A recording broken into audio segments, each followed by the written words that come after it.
By April 2026, the fear of artificial intelligence replacing human labor moved from science fiction to weekly layoff announcements. Right in the middle of that anxiety, Elon Musk dropped a single 28-word post on X. Within 12 hours, it racked up over 20 million views.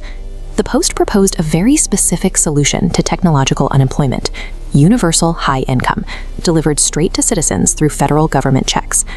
If a government prints trillions of dollars to pay a population that is no longer working, traditional economics dictates the outcome: devastating hyperinflation.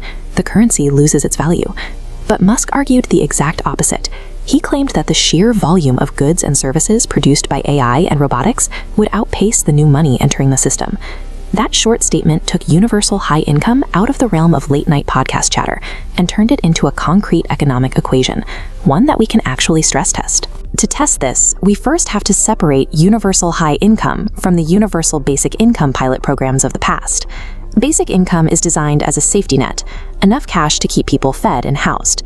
High income implies a wealthy standard of living, making traditional employment entirely optional. Paying for that lifestyle relies entirely on one massive economic shift: a net positive supply shock. Look at the automated robotic arms on this assembly line. Without the need for human sleep schedules, benefits, or safety bottlenecks, automated systems like these can manufacture products at a practically limitless scale. Large government checks normally trigger demand pull inflation, growing cash chasing limited physical goods, driving prices through the roof. But Musk assumes robots produce goods so fast that the massive pile of cash is matched by an even larger mountain of goods.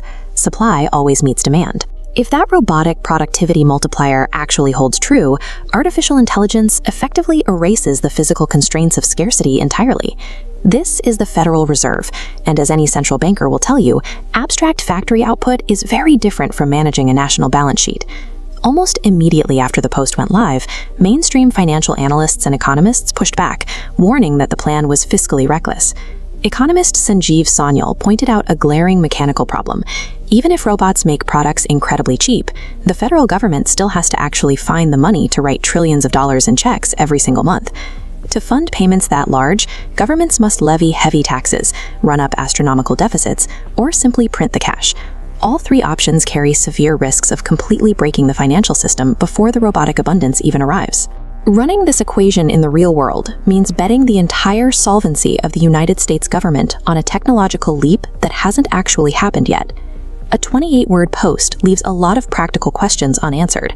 We still don't know the actual dollar amount of a UHI check, who exactly qualifies for one, or how a transition like that would be phased in. But look past the fiscal math, and you see the future Musk is really predicting. He is describing a post-labor economy, a society where human beings simply do not have to work to survive. For all of human history, our primary struggle has been avoiding starvation and poverty. If robots solve that, the new societal crisis becomes figuring out what people do with their lives when they wake up with no job to go to. The arrival of UHI forces a collision between robotic abundance and the limits of federal solvency.